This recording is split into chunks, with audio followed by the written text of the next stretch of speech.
ये पल उन दिनों के थे जब राहुल गांधी को अपना सरकारी बंगला छोड़ना पड़ा था। वो यादें काफी इमोशनल थी। राहुल उस समय अपने घर को बड़े ही दुख के साथ निहारते नजर आ रहे थे। घर के हर गार्ड्स को अलविदा कह दिया था, जिसके साथ साथ उन्होंने कई साल बिताए थे। मां सोनिया गांधी और बहन प्रियंका भी उन्हें लेने के लिए आई थी, जिसके बाद कुछ दिनों तक तो वो अपनी मां सोनिया गांधी के वहां रुक गए। फिर वे कांग्रेस के देवगंज नेता शीला दीक्षित के वहां शिफ्ट हो गए। लेकिन अब राहुल गांधी के पक्ष में सर्वोच्च न्यायालय का फैसला आने के बाद देश की तमाम जनता के मन में कई सवाल उठ रहे हैं। लेकिन इन सवालों में भी सबसे बड़ा सवाल यह है कि क्या राहुल गांधी को अब अपना वही बंगला, जिसे उन्होंने कुछ समय पहले छोड़ दिया था, वो वापस मिलेगा? क्योंकि उस बंगले में राहुल गांधी की अपनी कई यादें जुड़ी हुई है। आज के इस वीडियो रिपोर्ट में इन सभी बातों को आपको बताने वाले हैं, तो इसके एंड तक आप जरूर बने रहना।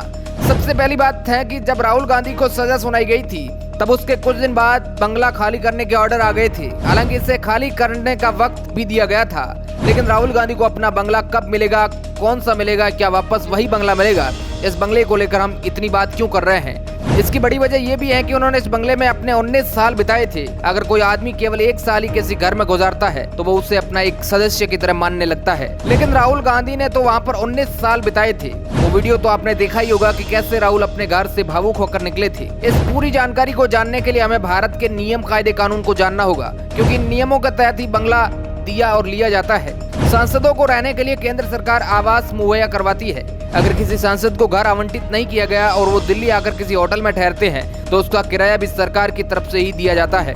अगर कोई पूर्व सांसद किसी सरकारी आवास में रह रहे होते हैं, तो फिर उन्हें मार्केट रेट के हिसाब से किराया चुकाना होता है। इतना ही नहीं, सांसदों को फ्लैट्स और बंगले के रखरखाव के लिए भत्ता भी दिया जाता है। अगर खर्च 30,000 से ज्यादा हुआ तो फिर शहरी विकास मंत्रालय की तरफ से फंड अप्रूव किया जाता है। वहीं 30,000 तक के खर्च का अप्रूवल हाउस कमेटी कर सकती है। इन्हें आवास केंद्रीय आवास और शहरी मामलों के विकास मंत्रालय के निर्देशालयों द्वारा आवंटित किए जाते हैं, जिसमें लोकसभा और राज्यसभा दोनों के आवास आवंटन की खातिर एक सदस्य की समिति होती है। यही समिति दोनों के आवास आवंटन के लिए सरकार से सिफारिश कर उन्हें बंगला मुहैया करवाती है। बताया जा रहा है कि अब राहुल गांधी को भी इन्हीं के द्वारा आवास आवंटित करवाया जाएगा। इनकी सिफारिश के बाद ये बात तय है कि राहुल गांधी को बंगला मिल जाएगा, लेकिन यह तय नहीं किया जा सकता है कि राहुल गांधी को अपनी वही 12 तुगलक रोड वाला ही पुराना बंगला मिलेगा, क्योंकि यह तय करना सरकारी अफसरों का काम है। आपको बता दें कि जब राहुल गांधी ने अपना बंगला खाली किया तो वो काफी मायूस भरे माहौल से घर में से निकले थे और उसी उदासी के साथ सभी घर के गार्ड उनसे मिल रहे थे और घर की चाबी देते वक्त भी काफी इमोशनल हो गए थे। इसके बाद जब राहुल गांधी से बाहर मीडिया वालों ने पूछा